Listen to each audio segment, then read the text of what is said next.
Yeah, but you can learn it. In fact, I'll put another challenge out there, and I will say there is no other book, and I've got like 4 cameras there. Yeah, and like you said, I'm well read as well. So there's no other religion that can make this claim that their book has been mass memorized. Every other book has been written, has been copied, and there's another bold claim I'm going to make. When you go to a Christian, ask them, how many books are there in the Protestant Bible? They're going to tell you 66. You ask them, what about the Roman Catholic? 71, 2 or 3. Yeah? And then the Ethiopian Orthodox, 80 something. Hang on a minute. This is from God. So it depends what sort of Christian you are, and you've got entire books that are extra in those books.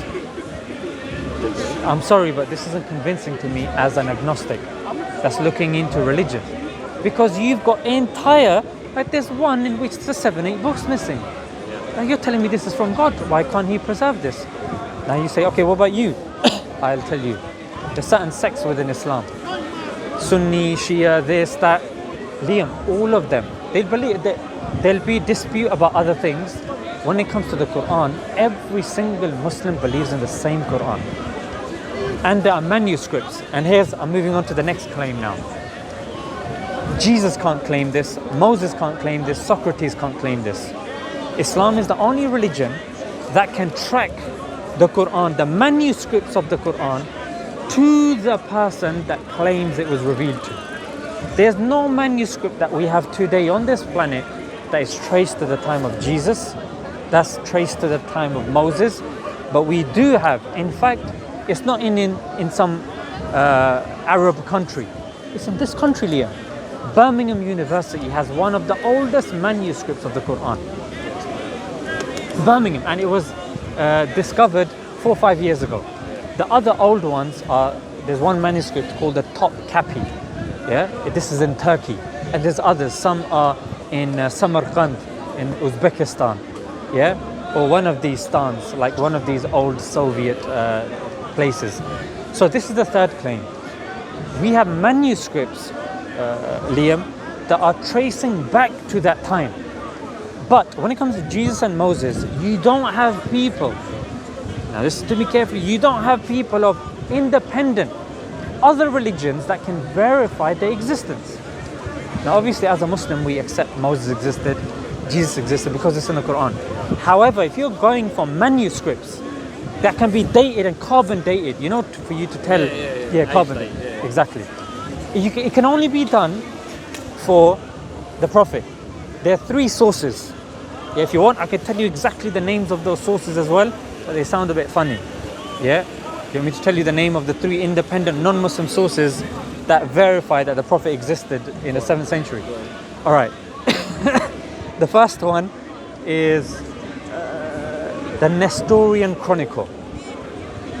The second one is the more famous one. It's called the Doctrina Jacobi Nuper Baptizati. You can see it was a mission to memorize. And the third one, the third one's the tricky one. Bishop Sabius of the House of Bagratunis. So these are 3 independent sources that are dated to the 7th century that talk of a Saracen leader. Saracens is what they called the Muslims at that time, who claims to have the keys of paradise. Yeah? And we have archaeological evidence, manuscripts that trace back to the people who succeeded the Prophet in terms of Khilafat. Like you've got Abu Bakr, Umar, Uthman, Ali, in terms of the people that led the Muslims thereafter the Prophet. You have them. Yeah? You have evidences, you have coins that can be, traced back to the time. In fact, today I've ordered a book. It's by Anthony Shawn. He's written a book in which the first chapter is just about evidence proving that the Prophet existed from non-Muslim sources, be it coins, be it epigraphies. I think I'm pronouncing it properly. Epigraphy is like, you know, when there's marking on stones, like writings and stuff like that. So you've got, but Liam, when you speak to these other people, and you're more than welcome to do so, in fact I encourage it, They will not be able to give you this stuff. In fact, they will pick up any the most popular Bible you're going to pick up is called the King James Version. And read the preface. In the preface it says this book has major and minor errors in it. Then pick up the Quran. And then you're going to see there's no such word like that. In fact, there is no preface. It just starts off. You know what I'm saying? Go straight into it. It's been preserved. There's evidence. Then you're like, okay, Quran is preserved. The other books aren't. They got proof archaeologically that can be carbon dated. You got manuscripts that are present. You got the Quran that accepts the previous prophets as well. It's not saying, oh, you're wrong, you're this. You're just saying that at that time, we accept Jesus was alive at that time and he was a prophet. Thereafter, we say that the books were changed. Yeah? And now the prophet came with the final revelation, and we're making the claim that the Quran has not been changed. And you can prove that by saying, ask a Christian, can you show me the stats of how many Christians have memorized the Bible if it's from God?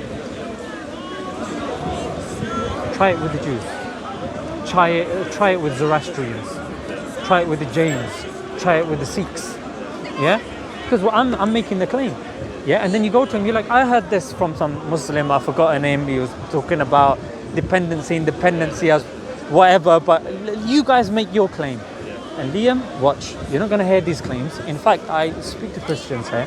They say it doesn't matter what the Bible says exactly. What matters is the meaning. We know it's been changed. Like Bob, who comes here regularly. Yeah? Which one's that? Bob, he's Caucasian. He's normally on that side of... He's got the green hat, gangster hat one.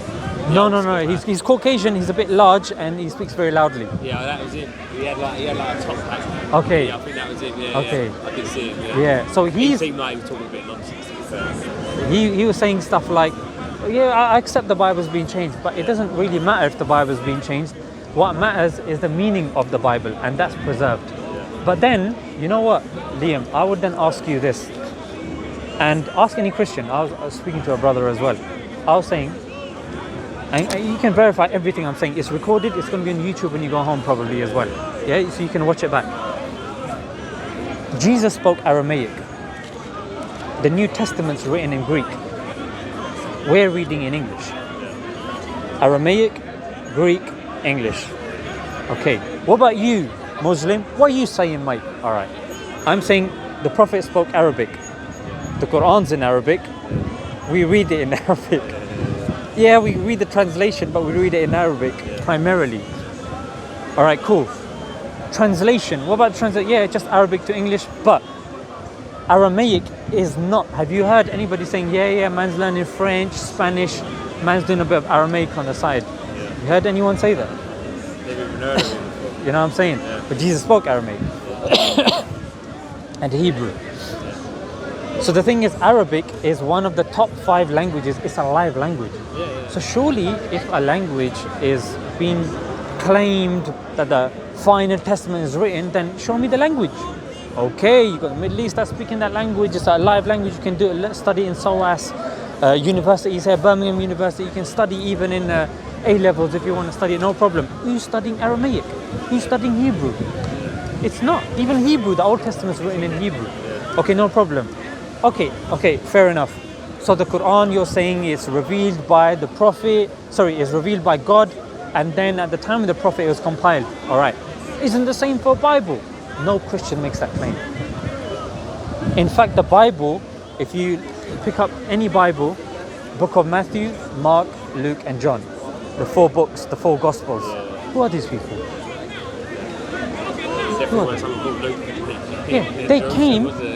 Liam, they came decades afterwards. Yeah, I think it was like something like 4600 or something like that, or 1400 years later or something. You know, I'm not, my memory is not the best, yeah? And you know what I do? I have to make notes and constantly go over it. You know when exam time comes for me, if I haven't looked over my notes for 4 or 5 months, it's gone. So what do you do? I'm a primary school teacher. Whereabouts? In Croydon. So what I do, Liam, is I have to go over my notes. Yeah, I have to study them before an exam. Like I want to take this course on Cambridge, University of Cambridge, on political philosophy and science. Yeah, I want to take that. So I've got in, alhamdulillah, all praise be to God, and I want to start that. But the thing is, Liam, I have to make notes. In 1 year, if you ask me something, and if I haven't gone over my notes, I've forgotten it. But here are people that came decades after Jesus, and they're claiming they remember everything. All right, who? Okay, who's this Mark? Who's this Matthew? What's the surnames? There's so many Matthew and Marks. How do you know which one's the right one? And manuscripts. The manuscript that we have of the earliest one is of Mark. And that came about 40 to 60 years after the death of Christ. That's a manuscript that we have. After. We can't track anything to the time of Christ. In fact, there's a book by Bar Ehrman. You can check it back, these names, and you can check if I was waffling or not. Bar Ehrman, called A Misquote in Jesus. Yeah? And in there, he makes these claims. Yeah, he mentions these things that these these Gospels were written decades afterwards. But in the Quran, we make no such claim. No such claim. So you yourself, Liam, as a rational person, you say, okay, so you've proved the preservation. What about the sayings of the Prophet? I can prove to you, we have a science that preserves. That's Bob, by the way. Yeah? That's Bob. Oh, yeah, no. Walaikum salam. I guess he will start to shout. Maybe if you want help, I will try to move the stuff with you. Jazakallah. Anyway, your video about respond to that guy, it was fantastic video. Jazakallah. I've got a YouTube channel called Smile2 Jannah. Jannah means paradise. So in case you want to go home and check who's this guy you're speaking to for an hour, me, you can just type in Smile2 Jannah and it'll come up. Is it you just talking, is it? Sorry? Is it you talking? No, else? it's ironic, but I actually use comedy to talk about social and political affairs, religious and stuff, and I use comedy. So anything that's happened in the media, I'll try to use bants and talk about it and cover it. Stuff that's not mentioned. So yeah, you're more than welcome to check it out. But the other thing is this, that we have means of preserving even the sayings of the Prophet. Whilst no other religion makes this claim that they have sayings of Jesus, sayings of Moses, sayings of Buddha, or sayings of Guru Nanak of the Sikh faith, has been preserved with a chain of narration. We make the claim. And we're the ones that say we can test using testimony and using hadith,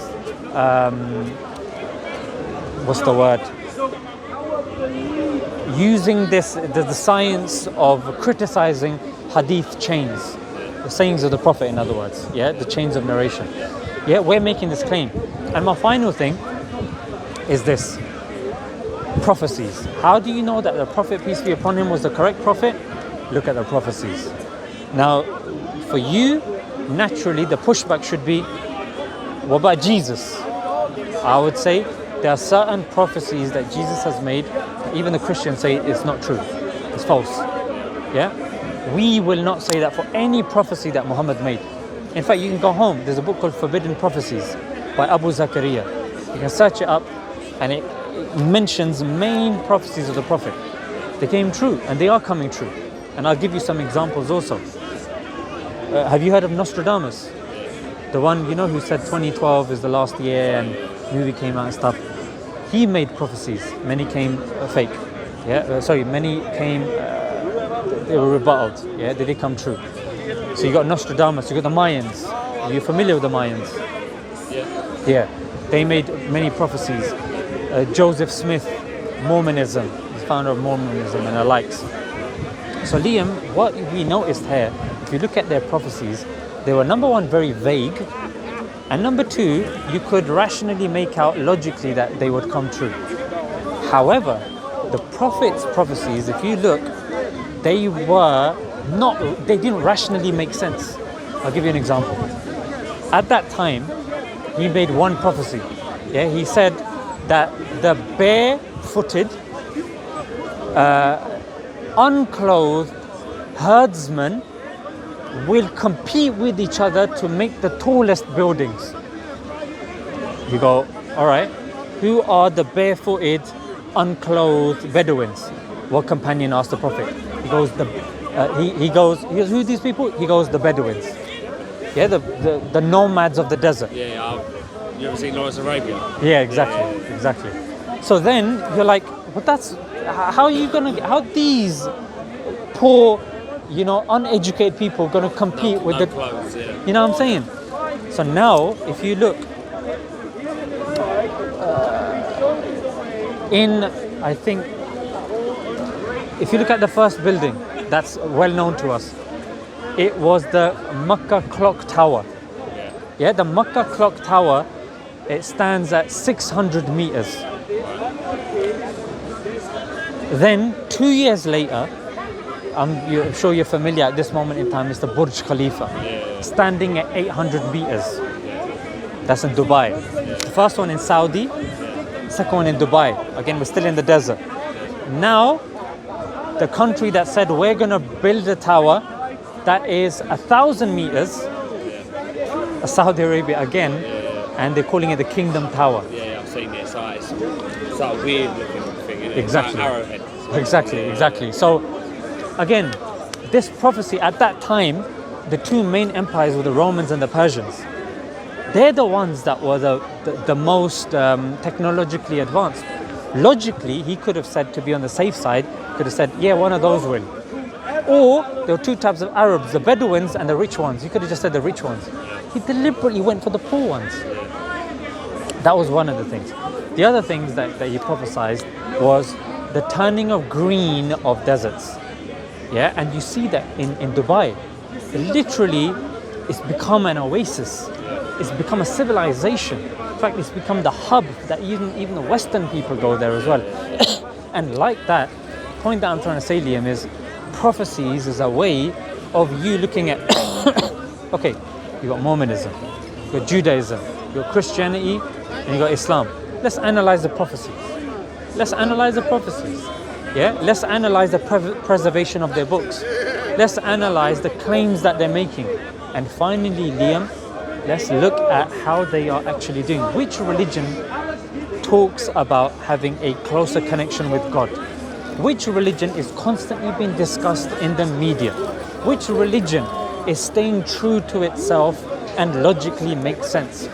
These questions, Liam, and these statements are what will make Islam stand out from the other religions. And this, and the thing, Liam, is this. You have to realize that some people, they stay in the religion that they're born with, even if they're told certain things. Like you can tell and ask a Christian about these things, and without feeding you anything, then a couple of weeks down the line, come and see me and tell me the responses that the Christians have given you. And if you're convinced or not, you might come to me and say, Sean, I'm convinced. All right, Liam, brilliant. Let's have another discussion. Yeah, I definitely won't be convinced. You know what I'm saying? Listen, I know for a fact. I may believe there was probably a person who was Jesus, like you're saying, that you even believe it yourself. There probably was, but Harry was the son of God. I've never read the Bible. I mean, we obviously I went to like a Christian upbringing, primary school and such, and sing Christian hymns and things like that, but it's not. Ever since I was a kid, I knew that there was no sort of truth behind it. It's too much of like a, not a story as such, but it's not a... There's a lot going on in other words. Yeah, I mean, it's very short, but the teachings they say it doesn't... Here's one other thing I'm going to do now that proves my not feeding you anything and not pushing my own agenda. Here's what I want you to do today when you go home, Liam. Today when you go home, you live by yourself. When you go home, before you shut the light or when you're about to go to bed, shut the lights. Raise your hand in a way that you know is fitting. You raise your hand or you pray however, and you don't use any name, any title. Say, God, if you're there, whoever you are, wherever you are, guide me. You're not calling towards a religion. You're not calling towards a person or a being. I'm not saying you have to go through me. I'm not saying you have to go through Muhammad. I'm not, sallallahu alaihi wasallam, peace be upon him, or anybody else. I'm saying you alone, with no feeding from me, you converse with your Lord. Because if he's there, Leah, if he's there, and you're genuine and you're saying, you know what, God, I want to prove to you that I was sincere today because I went there for the first time and I stood with my man for over an hour. If that doesn't show my sincerity, I don't know what does. I was respectful Yes, I pushed back because he's making claims, but you know what? It didn't make sense. So God, if you're there, like allow it in it, like guide me. Like don't let me go astray. If you're there, if not, then I'll live my life. That's all I'm saying, Leah. I'm not saying for you to watch anything, speak to anybody, do. And then I'm just saying, pray to the one God. Everybody here, Liam, believes in some sort of God. So what you're doing is that's what you're doing. You're praying to that God, and you're saying, if you're genuine, then I want you to guide me to the right method to seek the answer. That's all I'm saying to you. I can give you literature and everything, but this is the only homework I want from you. And I'm so sure that I'm saying that you will get certain signs in your life if you're genuine. If you move that bias to the side, friends, sometimes you don't need to say anything to anybody, you just pray yourself. And prayer is that Wi-Fi that the signal never gets weak. It goes and hits the Lord straight away. In fact, Liam, we believe as Muslims that even if a non-Muslim, if let's just say I oppress you, but you don't believe in God, and you make a prayer against me, that prayer will still be heard by God, and I'll still be punished for it. Sorry. You're right. So what I'm trying to say is prayer is something that we believe that even non-Muslims can do. Yeah, that even non-Muslims, that we have this connection with God called the dua, the prayer, that it works even with somebody that doesn't believe in God. So we believe that, look, we can't be oppressing non-Muslims like that, because if he prays against me, I'm finished. You know what I'm saying? So the prayer is what I'm saying is something, even when you're going home, just in your head, you don't even need to proclaim it on your mouth. Yeah, just speak. Say, God, you know what, it does make sense. Like when you look, just look at the way the sun is hitting us, the way the light is hitting the grass, the way that tree is able to kind of, spread out, and the way human beings are able to communicate language. What's the difference between us and animals? We have language. We question purpose. We cook food. We think deep issues. We question purpose. Yeah, there's so many things that make us unique, and it's these sorts of things, Liam, that I want you to ponder upon, and you use that when you're communicating with God, and then let me know. You know what, just sitting there now, Joe, you are a good speaker. But yeah, no, I'll definitely be back up. I'll probably end up seeing me again up here. Brilliant. I'll be here as well. Yeah. Worst case scenario, if something does happen on Instagram, my page is called Smile, and then the number 2, and then Jannah. Jannah means paradise. Yeah. Jannah, Jannah. Yeah. So Smile2 Jannah. Search me up, or worst case scenario, if something happens, just DM me on Insta, and then we can meet up for a coffee or something. You say, look, I watched the thing that you uploaded, and I had a few questions. Let's explore. I want to look more into this. I'll be more glad. Just before you, I was speaking to a brother called Wayne. Shane. And we're having similar discussions. And that's why we're here. It's like food for thought as such. You know what I mean? Of course. What do you think I'm going to be thinking about? I've got to ride back to East London in a little while, like East Ham. So it's going to be. If you don't, once you see something, you're always going to think about it as such. You know what I mean? So yes. I mean, listen, it's good to hear your side of things and speak to someone who's educated like yourself. I'm glad to hear it.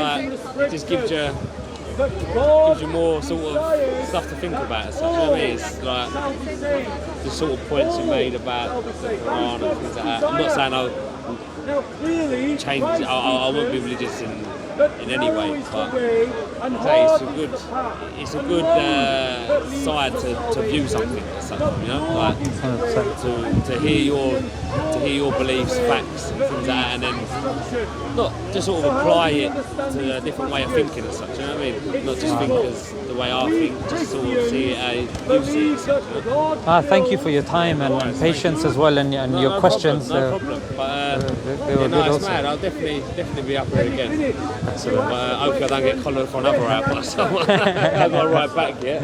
But yeah, no, it's good talking to you anyway. Likewise. Yeah? Have a safe journey. What was your name? My name is Zishan. Zishan. Yeah. Zishan, and the channel is Smile2 Jannah. That's it. No worries. Well, thank you. Look after yourself. Alaikum Salam. How are you, With bro? the secret followers, man. Invisible Mashallah. followers on your Mashallah. YouTube channel. They're the best kind. That's it, The ones that give the most thought. Mashallah, how are you? Alhamdulillah, all good, man. Not too bad. How are you? Alhamdulillah. Where are you joining us from? Come from Birmingham, you know. Oh, no way. I should have caught on from the accent. Been here since yesterday. Just came with the family. Oh, mashallah. Is this the family, yeah? Mashallah. Assalamu alaikum. How are you guys doing? Your daughters, yeah? Mashallah. Been here since yesterday, so it's straight tonight. Been around London, Yes. They've never been here. Oh, they've never been here? Yeah, never been in London. Oh my gosh. First time in the tube station, we got lost. The beauty of the tube station is when you're in the tube station, you may miss like a stop or something, but eventually, Yeah, it was alright. So once you know how to work around. Where is this? It's a good discussion. Yeah, what was it about? It was atheism, isn't it? Atheism. Okay. So you know what? You SFO in it. Yeah. You know what? It might be worth just putting Smile2 Jannah in the Bible. Yeah? Might do better. No worries. Yeah, I give it. Just to have a loving relationship with us. God is love. And so, God desires that of your free choice, you choose to love Him. And so He permits you to act according to your will, according to your nature. What you said, you just confirmed that Allah subhanahu wa ta'ala is the same. He gives you the freedom to accept or reject. That's not what the Quran says. As you said, look, wait. My name is Yahya. You said God desires. I am here.